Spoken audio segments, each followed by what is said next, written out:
ಗೀತಾ ಧಾರಾವಾಹಿಯನ್ನು ನೋಡೋಣ. ಗೀತಾ ಧಾರಾವಾಹಿಯಲ್ಲಿ ರುದ್ರಪುರದಲ್ಲಿ ಇಬ್ಬರು ಯುವಕರು ತಮ್ಮಷ್ಟಕ್ಕೆ ತಾವೇ ಮಾತನಾಡಿಕೊಳ್ತಾ ಬರ್ತಾ ಇದ್ರು. ಒಬ್ಬ ಹೇಳ್ತಾನೆ, ಇನ್ನೂ ನೋವು ಹೋಗಿಲ್ವಾ ಅಣ್ಣ? ನೀನು ಮಾಡ್ತಿರೋ ರೀತಿ ನೋಡಿದ್ರೆ ಗೊತ್ತಾಗುತ್ತೆ ಇನ್ನೂ ನೋವು ಕಡಿಮೆ ಆಗಿಲ್ಲ ಅಂತ. ಒಬ್ಬ ಗಂಡಸು ಹೊಡೆದ್ರೆ ತಡ್ಕೊಳ್ಬೋದು, ಆದರೆ ಒಬ್ಬ ಹುಡುಗಿ ಹೊಡೆದ್ರೆ ಅದನ್ನು ತಡ್ಕೊಳ್ಳೋದಕ್ಕಾಗಲ್ಲ ಕಣಣ್ಣ. ತುಂಬ ನೋವಾಗುತ್ತೆ. ಯಾಕಂದರೆ ಅದು ನೇರವಾಗಿ ಹೃದಯಕ್ಕೆ ಬಡ್ದಿರುತ್ತೆ. ಅದೇ ನನಗೆ ಅವಳಾದರೂ ಹೊಡೆದಿರಬೇಕಿತ್ತು. ಅವಳನ್ನು ಹುಡುಕೊಂಡು ಹೋಗಿ ಅವಳ ಗ್ರಾಚಾರ ಬಿಡಿಸ್ತಾ ಇದ್ದೆ.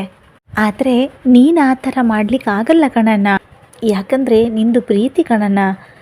ಅದಕ್ಕೆ ಇನ್ನೊಬ್ಬ ಹೇಳ್ತಾನೆ, ಆ ಪ್ರೀತಿನೇ ನನಗೆ ಸಮಸ್ಯೆ ಆಗ್ತಾ ಇರೋದು. ಇದೇ ಅವಳ ಜಾಗದಲ್ಲಿ ಬೇರೆ ಯಾರಾದರೂ ಇದ್ದಿದ್ರೆ ಅವಳ ಕಥೆನೇ ಬೇರೆ ಆಗಿರೋದು. ಆದರೆ ಪ್ರೀತಿಸಿದ ಹುಡುಗಿನೇ ಈ ಥರ ಮಾಡಿದರೆ ತುಂಬ ಬೇಜಾರಾಗುತ್ತೆ ಕಣೋ. ನಾನು ಅವಳನ್ನು ಎಷ್ಟೆಲ್ಲ ಇಷ್ಟಪಡ್ತಿದ್ದೀನಿ, ಆದರೆ ಆ ಕೋತಿ ಮಾತ್ರ ನನ್ನನ್ನು ಇಷ್ಟನೇ ಪಡಲ್ಲ ಅಂತಾಳೆ. ಅದಕ್ಕೆ ಮತ್ತೊಬ್ಬ ಹೇಳ್ತಾನೆ, ಅಣ್ಣ ನಾನು ನಿಂಗೊಂದು ವಿಷಯ ಹೇಳ.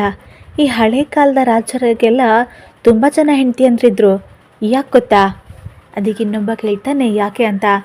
ಮತ್ತು ಇವನು ಹೇಳ್ತಾನೆ, ರಾಜರೆಲ್ಲ ಯುದ್ಧಕ್ಕೆ ಹೋದಾಗ ಅವರು ಸಾಯ್ತಾರಲ್ವಾ, ಆವಾಗ ಅವ್ರ ಹೆಂಡ್ತಿರ್ನೆಲ್ಲ ಇವ್ರು ಕರ್ಕೊಂಡು ಬಂದಿರ್ತಾರೆ.